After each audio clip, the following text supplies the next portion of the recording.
Possivelmente esse será o vídeo mais importante que você já assistiu sobre adubação. Sou o professor Daniel Escotar e hoje eu quero desmistificar uma informação, uma orientação que é muito importante para os nossos produtores. Qual adubo que eu devo utilizar?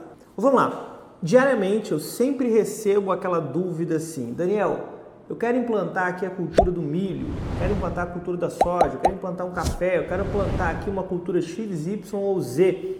Qual adubo que eu utilizo ou qual que é o melhor adubo que eu possa estar colocando que eu vou atingir o meu resultado? Essa é uma das dúvidas mais frequentes, eu recebo ela de nossos clientes, eu recebo ela de nossos alunos, eu recebo nas nossas redes sociais, basicamente todos os dias tem alguém fazendo essa mesma pergunta. Então, hoje eu vou te ajudar a entender que o caminho não é esse.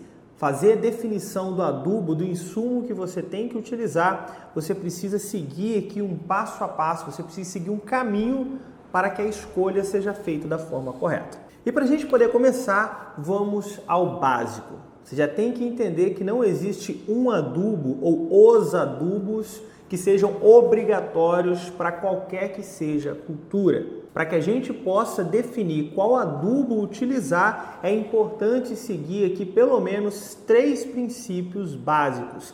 Esses princípios é que vão nortear aqui a escolha do insumo, a escolha do adubo correto para a nossa cultura. E já falando sobre esses princípios, o primeiro deles é uma análise química, em alguns casos até análise física. Eu sei que já está chato, toda vez eu venho aqui e falo, olha, faz análise de solo, faz análise química, faz análise física. É lógico que a análise física você precisa fazer apenas uma vez na sua vida, você não precisa ficar repetindo ela todo ano. Já a análise química é o ideal que você faça ela de forma periódica. E isso é uma questão óbvia, porque como que eu sei a quantidade de fósforo que eu vou colocar no meu solo para a minha cultura se eu ainda não sei a quantidade de fósforo que já tem lá disponível ou possivelmente ou parcialmente disponível? Eu preciso saber o que tem no solo para que eu saiba o que eu vou acrescentar. Fora outros parâmetros que são de extrema importância aí para a disponibilidade de nutrientes, como por exemplo o pH do solo, a relação de antagonismo entre os nutrientes, salinização, enfim, vários outros parâmetros que são de extrema importância, que eu entenda como está o meu solo para que eu saiba quanto de nutriente que eu vá colocar. O segundo parâmetro é o próprio boletim da cultura. O boletim da cultura contextualizado à nossa região, ou seja, o boletim da cultura para a minha região,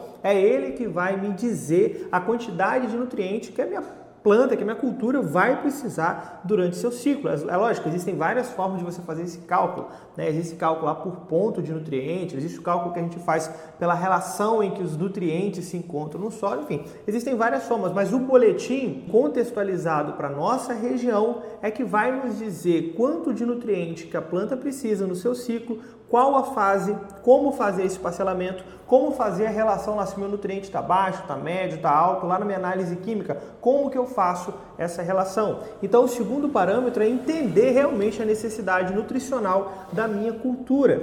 E é lógico, somente com esses 2 parâmetros, com a análise química e o boletim, eu já começo a entender a quantidade de nutriente que eu vou precisar na minha cultura, naquela fase, na implantação, em cobertura, como que eu faço o parcelamento. Então já começo a perceber e entender a quantidade de nutrientes que eu tenho que colocar. E por fim, então, nós vamos para o terceiro parâmetro, que é a própria escolha do adubo. E quando eu falo escolha do adubo, né, quando eu falo assim, eu vou recomendar o adubo A, B ou C, eu preciso levar em consideração alguns pontos importantes. O primeiro deles é a logística, ou seja, será que eu tenho aquele adubo disponível na minha região? O que vai adiantar eu falar para você assim, fulano, o seu Antônio, o seu José, utilize aqui o formulado 414.8, o tradicionalzão 414.8, se eu não sei se na região dele tem esse adubo disponível. Pode ser que eu vá fazer uma recomendação porque eu acho que esse adubo, que esse insumo vai trazer o melhor resultado aqui de acordo com a análise química e o boletim da cultura,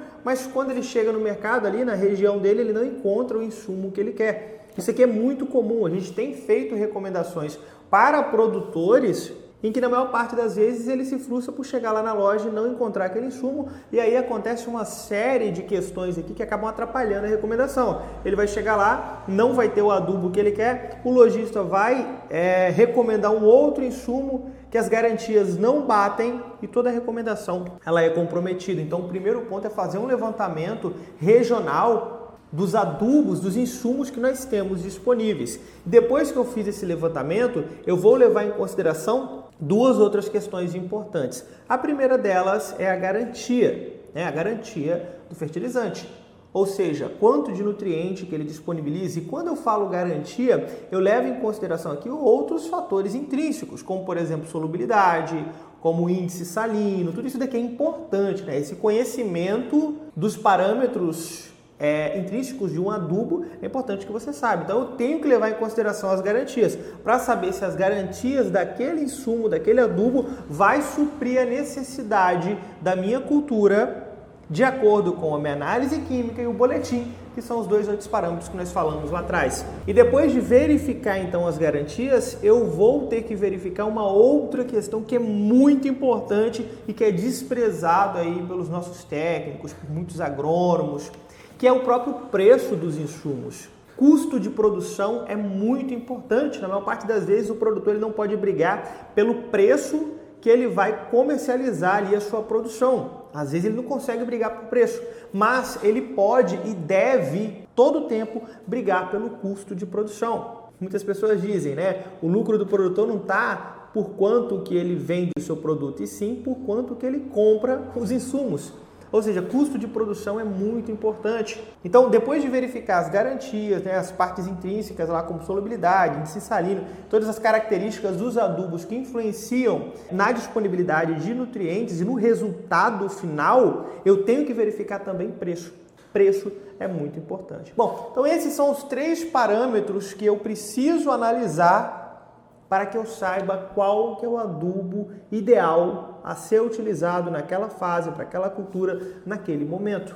E pode ser que você que esteja me ouvindo aqui agora, me assistindo, você pode estar falando assim, poxa Daniel, mas eu sou produtor, eu estudei muito pouco, eu não tenho todo esse conhecimento técnico para poder seguir esse passo a passo. Não sei como interpretar uma análise de solo, eu não sei como fazer. Cara, eu te recomendo fortemente que você contrate um profissional. Sem dúvidas alguma, o valor investido em uma assistência técnica, uma consultoria com um profissional especialista nesse tipo de recomendação te trará muito mais retorno, te economizará tempo, vai te blindar das tentativas e erros que podem ocasionar sérios problemas ali na sua produção e você não conseguir atingir o resultado. Então contrate um profissional. Contrate um profissional. Eu sei que muitos de vocês podem estar falando assim agora, mas tem muito picareta no mercado, tem muita gente que só quer saber de vender, não quer fazer uma recomendação de qualidade. Sim, existem, é verdade, existem, mas não é difícil reconhecê-los. Então, contrate um profissional para fazer esse tipo de recomendação. Bom, espero que você tenha entendido aqui a nossa linha de raciocínio e eu espero fortemente que você utilize esse passo a passo, que você faça da forma correta para que o seu aproveitamento seja o maior possível. E lembra, se você tem interesse em se especializar em fertilidade dos solos e nutrição de plantas, saber fazer a recomendação passo a passo, desde o processo de amostragem de solo até o processo de correção, calagem, gessagem, adubação mineral simples, formulada, orgânica, fertirrigação, adubação foliar, como fazer mistura de fertilizantes, você precisa conhecer o CEPRAC 4.0. Esse é o principal e maior curso de fertilidade dos solos e nutrição de plantas da América Latina. Um curso completo, 100% online, com certificado, com a comunidade exclusiva para que você possa tirar suas dúvidas e interagir com outros profissionais. Se você quiser conhecer mais sobre o curso, embaixo desse vídeo tem um link, clica lá no nosso site, vai ter todas as informações. Mas, muito obrigado pela sua audiência, um forte abraço e até a próxima.